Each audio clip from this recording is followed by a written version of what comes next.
ओम शिवाभ्याम नमः। नमो भगवते जामदग्न्याय श्री परशुरामाय नमः।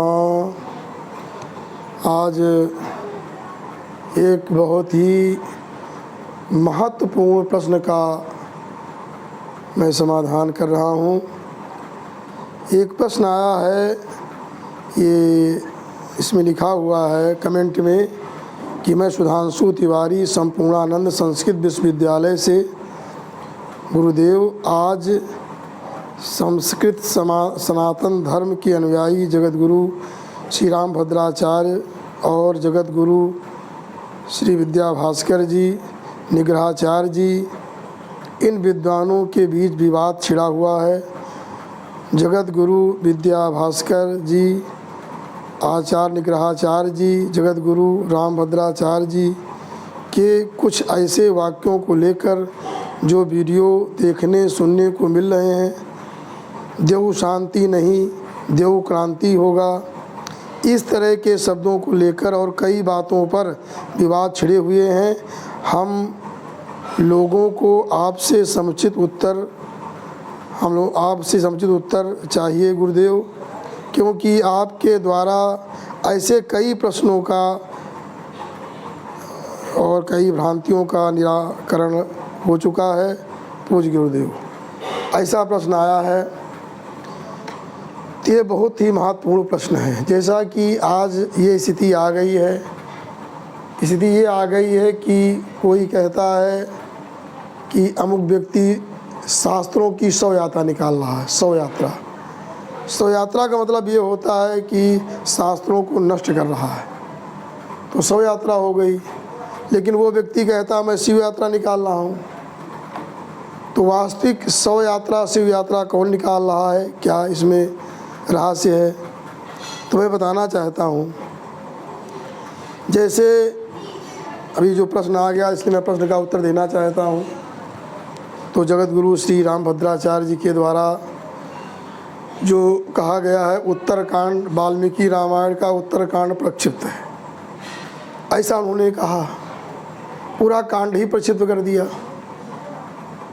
अब ये उनसे कहा गया कि भाई जब चलो मान लिया आप जो है उत्तरकांड को प्रक्षिप्त कर रहे हैं कि सीता जी का निष्कासन नहीं हुआ, और सीता जी का राम जी कैसे निकाल सकते थे, सीता जी निर्दोष थी।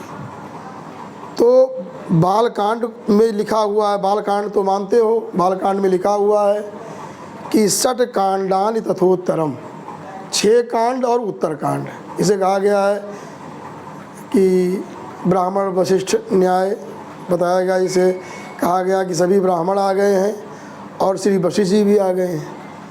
तो यहाँ पर अलग से उत्तरकांड कहना ये कितना महत्वपूर्ण है। उत्तरकांड जो है सभी कांडों में श्रेष्ठ कांड है, सभी प्रश्नों का समाधान उसमें है।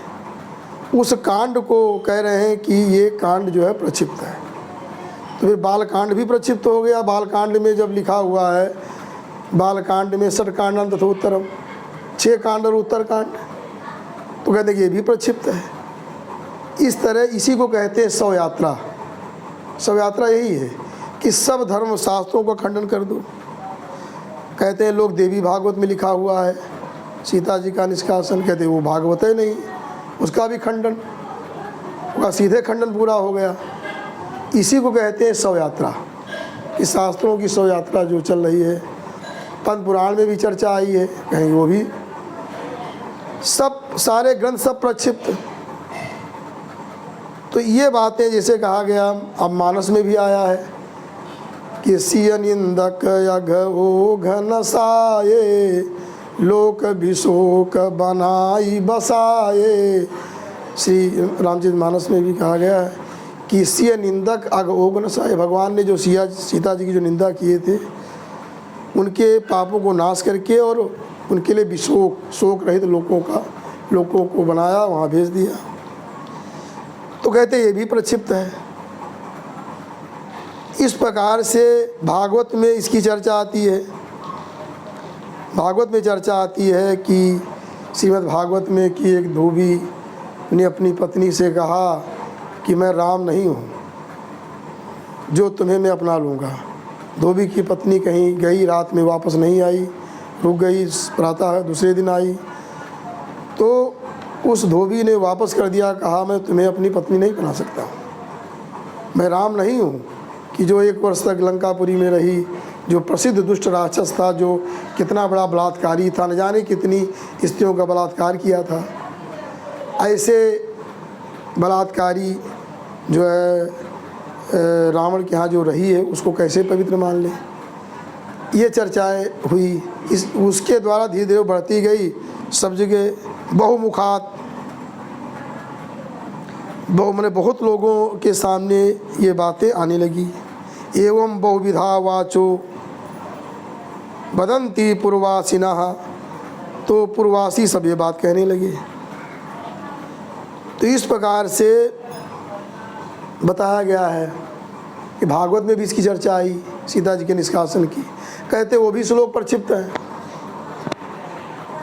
तो इस प्रकार से सब प्रक्षिप्त है तो सही क्या, तो आप भी प्रक्षिप्त हो गए भाई, जब सब प्रक्षिप्त कर रहे हैं। तो इसलिए जो है ये यही शव यात्रा इसे कहते हैं। एक स्वामी करपात्री जी थे जो हनुमान चालीसा से लेकर के वेद तक सबका मंडन करते थे, और कोई व्यक्ति सारे धर्मशास्त्रों का खंडन कर रहा है, तो इसी का नाम है शव यात्रा। ये शव यात्रा इसको कहते हैं। भाई क्या कौन यात्रा कहेंगे इसको? शिव यात्रा तो कहाँ नहीं जा सकता है। तो इस प्रकार से ये जो चर्चाएं चल रही हैं, कहते हम कैसे जो है इस प्रकार राम जी की निंदा थोड़ी हो रही है। जो शास्त्र का विधान है और जो उसमें कहा गया है उस बात के अनुसार विद्वता वो होती है कि जो हमारे जो महर्षि वाल्मीकि द्वारा जो ग्रंथ प्रणीत है उस ग्रंथ के अनुसार हम व्याख्या करते हैं, अपनी विद्वता का प्रयोग करते हैं, तो वो शिव यात्रा है। उसमें जहाँ जहाँ संदिग्ध विषय उनको आप अपनी विद्वता के द्वारा एक सही अर्थ समाज को दें, और सबको प्रक्षिप्त बता करके सबका खंडन करके कोई अर्थ किया जाता है, वो शिव यात्रा नहीं, वो शव यात्रा है। आगे इसको हम दूसरे ढंग से भी कह सकते हैं, जैसा कि वाल्मीकि रामायण तो ये लिखा है कि केवल धोबी के कहने से नहीं बात हुई। ये लिखा है नगरेषु च सर्वेषु राजन जनपदेषु च, पूरे नगर में जनपद में सब जगह ये जो है ये बात व्याप्त हो गई थी। धर्माचार्यों के बीच में सब लोग कह रहे थे ये गलत हुआ है, ये राम जी ने गलत किया है। तो इसलिए, और राम जी क्या थे? राम जी जो थे लोक रंजक राजा थे। अब लोग अपनी बुद्धि से राम जी को देखते हैं। राम जी की बुद्धि राम बन करके देखो तो पता चलेगा कि राम क्या थे। जो राजा है भूमंडल का, वो उसके सामने सारी प्रजा उसके विरोध में आ गई, तो राम जी के पास केवल 2 ही उपाय थे उस समय। या तो धर्म गुरुओं को प्रजाओं को घोर दंड देते जो और या तो फिर सीता जी का त्याग करते। ये कहीं 2 ही बिंदु थे। तो प्रजा रंजक राजा थे, वो अपनी बुद्धि से राम जी को मत आकिए, राघव को मत आकिए। इस प्रकार से जो है तो राम जी ने जो है ये उनके 2 उपाय थे। उन्होंने कहा नहीं, सीता जी का जो है श्री वाल्मीकि आश्रम में भेज देना ही उचित है। समय आएगा तो सीता की जो है शुद्धता पवित्र हो जाएगी, सीता जी की शुद्धता सामने आ जाएगी, उनकी पवित्रता जो है वो व्यक्त हो जाएगी। इसलिए तो जब ये, और इसका अर्थ ये भी बताया गया है कि जैसे श्री वाल्मीकि रामायण में जो बालकांड में आया है कि वाल्मीकि जी ने लिखा है कि कृत्स्नम रामायणम काव्यम सीतायाश्चरितम महत्। ये संपूर्ण जो रामायण काव्य है भगवती सीता जी का महत् चरित्र है। तो इस उत्तरकांड में सीता जी का चरित्र जो है प्रकट होता है, क्योंकि जब लक्ष्मण जी सीता जी को लेकर गए, गंगा के उस पार पहुंचा दिया, उसके बाद उन्होंने सारी बात कह दिया। कहा कि राघवेंद्र सरकार ने आपका त्याग कर दिया है, सीता जी से कह दिया। मैं संक्षिप्त चर्चा कर रहा हूँ। तो त्याग कर दिया है आपका, लेकिन आप निर्दोष हैं, लेकिन हमारे सामने ही चर्चा हुई। क्यों त्याग कर दिया सीता? तो कहते हैं पौरापवाद भी ते न, ये पौरापवाद पूरे पौर नगर में ये अपवाद फैल गया है।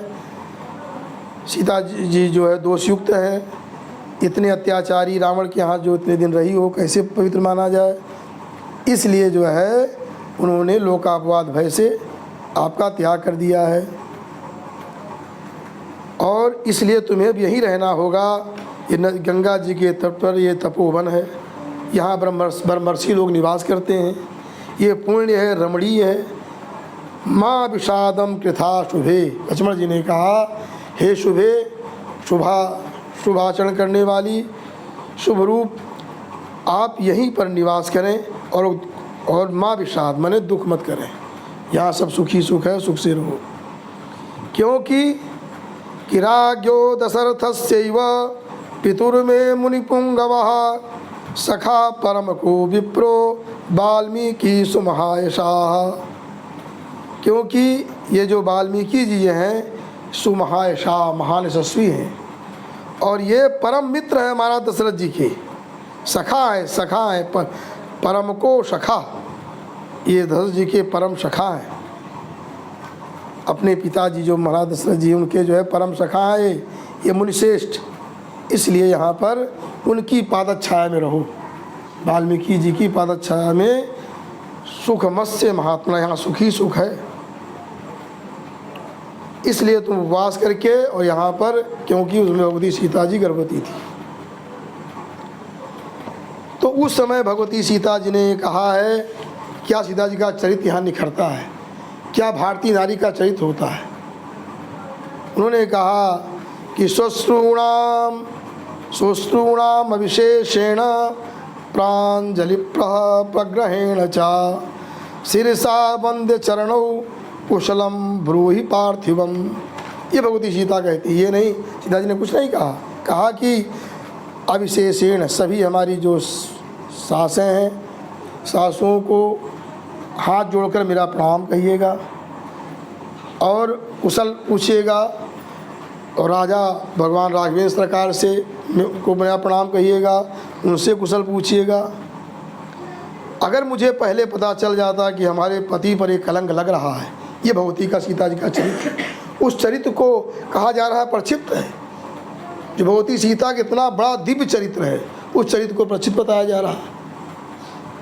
अब ये शिव यात्रा है, शव यात्रा, भाई वही लोग समझें कि कौन सी यात्रा ये है। मया चा परिहर्तव्यम तुम ही में परमागति। कहा मुझे ही, भगवान प्रभु हमारे परम गति हैं, मुझे ही छोड़ देना चाहिए था, उनको बन चले आना चाहिए था अपने पति को पौरापात से बचाने के लिए। और इस प्रकार उन्होंने कहा है कि, और ये संदेश दिया लक्ष्मण के हाथ भगवती सीता ने कि यथा भातृषु वर्ते था तथा पौरेषु नित्यदा परमोहेश धर्मस्ते तस्मात् कीर्तिरनुत्तमा। कितनी ऊंची एक अमूल्य शब्द है भगवती सीता के, जिनको प्रचित बताया जा रहा है। भगवती सीता जी ने कहा, जैसे अपने भाइयों के प्रति आप व्यवहार करते हैं, ऐसा ही व्यवहार पौरेश पूर्ववासियों के साथ नित्य आप वैसा ही व्यवहार करेंगे। हमारा निवेदन है कि वैसा व्यवहार करें। ये नहीं कि प्रजा ने जो है हमारे विषय में माने अज्ञानता बस, क्योंकि माँ है, जगन माँ है, वो अज्ञानता बस जो हमारे ऊपर आक्षेप लगा दिया, आरोप लगा दिया है, उसके नाते आप द्वेष करें प्रजा से? नहीं, आप द्वेष मत करें उनसे। जैसे अपने भाइयों के प्रति बर्ताव करते हैं, वैसे पौरजनों के साथ भी वैसा ही बर्ताव करें। ये परम धर्म है, इससे आपकी अनुत्तम कीर्ति होगी। सीता जी कह रहे आपकी अनुत्तम कीर्ति इससे होगी, उसको प्रचित बताया जा रहा। पतिर्हि देवता नार्या पतिर्बंधुर्पति गुरु प्राणैरपि प्रियम कुर्यात् तस्मात् भर्तु कार्यम विशेषतः। भगवती सीता जी ने कहा कि पति जो है नारियों का देवता होता है, पति भाई बांधव होता है, पति गुरु होता है। अब प्राणों को दे करके भी पति का कार्य करना चाहिए, इसलिए हमें कोई चिंता नहीं है। हमारे पति निर्दोष हों, उन पर कोई आक्षेप ना लगे, उनका जीवन में कोई ऐसी कलंकित बातें ना होने पावे, यही हमारा उद्देश्य है। उन पर कोई दोषारोपण ना करे। इस प्रकार भगवती सीता जी ने कहा, मैं गर्भ के चिन्ह से युक्त हूँ, मुझे देख सकते हो। लक्ष्मण जी ने कहा, नहीं, हमने सदैव आपके चरणों की वंदना की है, मुझ तो कभी हमने देखा नहीं है। इसलिए और उस समय क्या हुआ, भगवती सीता ने कहा है, संदेश दिया है, सबको प्रणाम किया। उसके बाद लक्ष्मण जी चले आए। सीता जी अपने प्राणों का त्याग करना चाहती थी, लेकिन कहा नहीं, ये उनका जो गर्भ हमारे अंदर है, अगर मैं गंगा जी में अपने प्राणों का विसर्जन करती हूँ तो हमारे पति देव वंशहीन रह जाएंगे। ये भारतीय नारी का कर्तव्य नहीं है कि अपने पति को वंशहीन बना दे। भगवती सीता जी ने कहा, मैं पुत्र उनको वापस करके ही अपने प्राणों का त्याग करूँगी। कितना बड़ा आदर्श उत्तरकांड में भगवती सीता का है। राम जी का कितना बड़ा आदर्श है, प्रजा रंजक राजा है, वो प्रजा के लिए अपनी पत्नी का त्याग किया। इस प्रकार से त्याग किया, लेकिन त्याग के साथ साथ वो भी था जो अभी बता चुके हैं, जो महाराज दशरथ जी के मित्र थे, वाल्मीकि जी के आश्रम में भेजा। गर्भवती थी उस समय, सब वेद शास्त्रों का श्रवण होगा, इसलिए लोग कुछ कितने बड़े ज्ञानी हुए। ये महर्षि वाल्मीकि की कृपा थी, उन्होंने अनेक प्रकार के सब कथाओं को सुनाया। तो ये कितनी ऊंची बात, ये उत्तरकांड से सीता जी का चरित्र कितना प्रखर हो जाता है, राम जी का कितना श्रेष्ठ चरित्र है। अब लोगों को नहीं दिखाई पड़ता, कहते हैं भाई ये तो प्रक्षिप्त है, उसके नाते न जाने कितने ग्रंथों पर प्रक्षिप्त बता दिया। इसको कहते हैं शव यात्रा, ये शास्त्रों की शव यात्रा है। अब कह दो भाई वेद का मंत्र है उसको बदल दो, ये बदलने का अधिकार किसने आपको दिया है? मंत्रों को बदल दो, इसको बदल दो, उसको बदल दो, सारे ग्रंथों को बदल दो। तो इस प्रकार से बातें जो है, राम विष्णु के अवतार नहीं है। अरे विष्णु अवतार नहीं तो वैष्णव कैसे आप बन गए? तो इस प्रकार से बहुत सारी बातें हैं जो इस प्रकार से कही जा रही हैं। और मैं तो क्या कह सकता हूँ, मैं तो ये कहना चाहता हूँ कि ये शास्त्रों का इस प्रकार से खंडन नहीं होना चाहिए। अभी हम पहले बता भी चुके, एक ऐसे बहुत बड़े वक्ता निकले हैं, वो कहते हैं रावण के खून से सीता जी पैदा हुई। ऐसे प्रलाप इस समय चल रहे हैं बहुत तेज़ से, ये प्रलाप बंद होने चाहिए। हम लोग सामान्य जनता भी इससे त्रसित हो रही है। तो जो ग्रंथ हैं उन ग्रंथों को, सारे ग्रंथों को प्रक्षिप्त बता देंगे तो आप कहाँ से ठीक बचेंगे? आप ही प्रक्षिप्त हो जाएंगे। इसलिए जो है बस यही मैं बताना चाहता हूँ कि जो जनता को भ्रम में डाल रहे हैं ये ठीक नहीं है। अपनी मर्यादा में सबको रहना चाहिए। ऋषि मुनि जो है उनका भी खंडन आप कर देंगे, सबका खंडन कर देंगे। तो एक कोई मान लिया, चलो कोई एक टीकाकार है, उसने कोई विपरीत लिख दिया, उसके आपने खंडन कर दिया, लेकिन सारे टीकाकारों को आप खंडन करेंगे? हमारे सामने सब कुछ नहीं। ये सब बातें अनुचित हैं। हमारा कोई किसी का हम खंडन ना मैं कर रहा हूँ और ना मैं खंडन किसी करना चाहता हूँ। क्यों खंडन करने की, जगत गुरु लोग हैं, उनको खंडन कौन किसका कर सकता है? लेकिन उनको अपनी मर्यादा में अपने पद की गरिमा रखनी चाहिए। इस पद पर हम बैठे हैं, हम इतनी सारी जनता को भ्रमित कर रहे हैं, तो इसका क्या परिणाम होगा? जो अपने धर्म ग्रंथों का हम खंडन कर रहे हैं, इससे दूसरों को बल मिलेगा। अब कितना बवाल उसमें हुआ कि उत्तरकांड न दिखाया जाए, लेकिन उन्होंने दिखाया। रामानंद सागर ने उत्तरकांड को दिखाया, वहाँ कुछ नहीं चल पाई। प्रयास तो बहुत किए लोगों ने कि ये जो शव यात्रा वालों ने बहुत प्रयास किया कि ये उत्तरकांड ना दिखाया जाए, लेकिन दिखाया गया। चर्चा हुई, कहा उत्तरकांड तो उत्तर सब प्रश्नों का समाधान उसमें है। उसी को नहीं, उसी को खंडित कर दिया जाएगा। उसके नाते न जाने कितने ग्रंथों का कहाँ खंडित किया है। मानस का भी खंडन किया गया। हमने एक बार चर्चा किया भाई ये चौपाई सी निंदक कहा, ये भी प्रचित। तो मैं ज़्यादा नहीं, मैं बताना चाहता हूँ, इन्हीं शब्दों को वाणी विराम करना चाहता हूँ कि लोग जो है सही, जो धर्माचार्य हैं, ऊँचे पद पर विराजमान हैं, उनका अनुकरण न जाने कितने लोग करते हैं। सब लोग उनकी बात को इस तरह वो खंडन करेंगे, हमारे इस तरह धर्म का अंत तो क्या होगा। इसलिए मैं इतना ही कह करके अपनी वाणी को विराम दे रहा हूँ और आगे चर्चा होती रहेगी। असतो मा सद्गमय तमसो मा ज्योतिर्गमय मृत्योर्मा मृतम गमय। ओम शांति शांति शांति।